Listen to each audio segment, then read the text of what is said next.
Le Grand Matin Sud Radio, 7h-10h, Patrick Roger, Cécile de Ménibus. Dans un instant, Guy Carlier, en attendant, Sud Radio vous explique quel protocole de police face à un refus d'obtempérer. Maître Vincent Bengart est avec nous, avocat au barreau de Paris et auteur de Violences policières, le devoir de réagir dans les collections Tract aux éditions Gallimard. Bonjour. Bonjour. Bonjour. Bonjour, merci d'être avec nous. Il y a donc eu des enquêtes ouvertes par le parquet de Paris pour faire la lumière sur ces événements. Ce qui s'est passé, il y a 3 policiers en garde à vue. Ils ont ouvert le feu alors qu'il y avait un refus d'obtempérer. Mais de là, évidemment, à ce qu'il y ait des victimes, d'où la polémique aujourd'hui. Quels sont, justement, Vincent Bengart, quelles sont, devant un refus d'obtempérer, les consignes pour un policier ?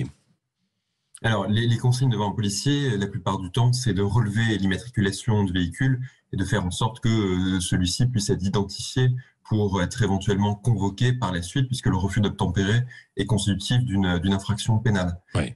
Et la loi prévoit des cas extrêmement stricts dans lesquels les policiers peuvent éventuellement faire usage de leurs armes, et c'est plus spécifiquement prévu par l'article 435-1 du Code de la sécurité intérieure qui prévoit que lorsqu'ils ne peuvent immobiliser autrement que par l'usage des armes, ils peuvent y avoir recours, mais uniquement si les occupants sont susceptibles de perpétrer dans leur fuite des atteintes à leur vie ou à leur intégrité physique ou à celle d'autrui. Oui. Ce qui signifie que non seulement il faut que ça réponde aux principes de stricte nécessité et de stricte proportionnalité, qui sont des principes courants et communs à l'utilisation des armes, mais surtout qu'il soit caractérisé un risque pour les personnes, donc soit pour les fonctionnaires de police, soit pour d'autres personnes qui seraient sur la voie publique à ce moment-là. En l'occurrence, donc, si les personnes tentent de fuir devant des policiers, quelles que soient un peu les circonstances, les policiers ne devraient pas utiliser leur arme, faire usage de leur arme, hein.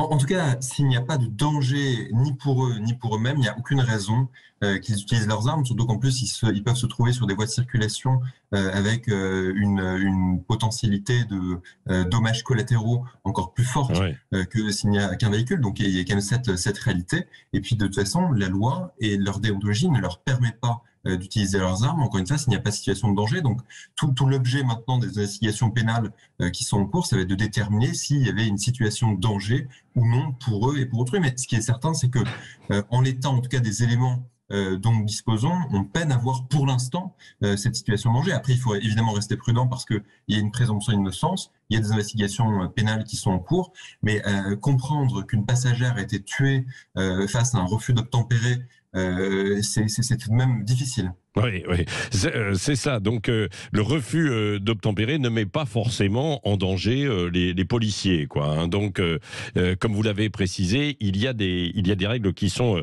assez strictes. Tout de même, est-ce que aujourd'hui, dans le climat de violence de notre société, ça ne met pas certaines circonstances, je dis pas atténuantes, hein, mais ça ne relativise pas parfois effectivement l'usage de l'arme par les policiers? Mais c'est ce qui est dit par les policiers qui invoquent notamment la menace terroriste, qui invoquent leurs conditions de travail, qui invoquent un certain nombre de considérations qui devraient faire que on devrait avoir une plus grande tolérance. Mais je pense que le débat aujourd'hui inverse, c'est-à-dire que les policiers peuvent pour certains être lourdement armés.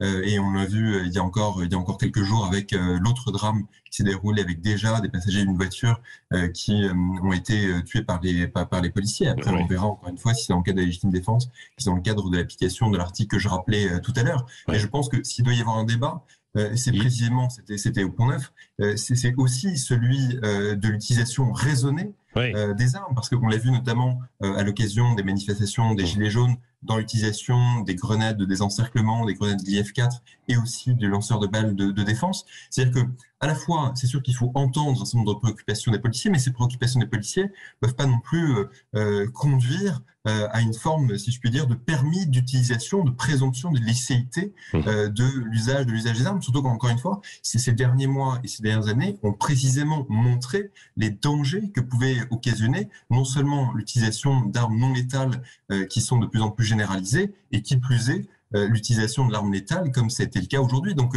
même si évidemment, moi j'entends ce que disent les policiers, j'entends aussi la supposée augmentation des refus d'obtempérer, mais je crois que personne ne gagnerait à ce que on soit dans un véritable Far West. C'est pas parce qu'il y a un refus d'obtempérer qu'on va pouvoir faire utilisation de l'arme.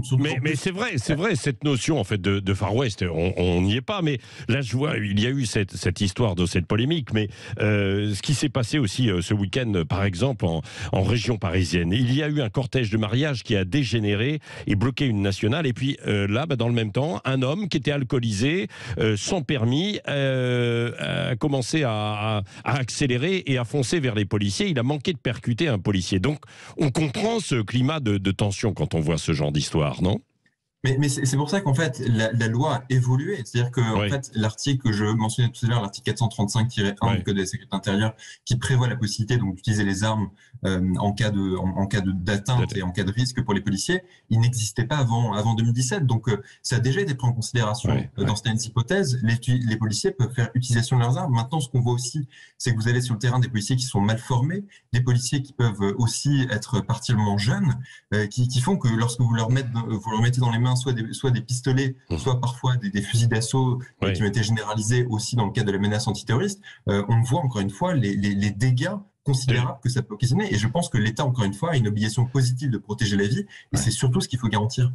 Merci Vincent Brengart, avocat au barreau de Paris, auteur de Violences policières, le devoir de réagir, dans la collection Tract aux éditions Gallimard. Merci d'avoir été avec nous en direct ce matin pour ces explications sur Sud Radio.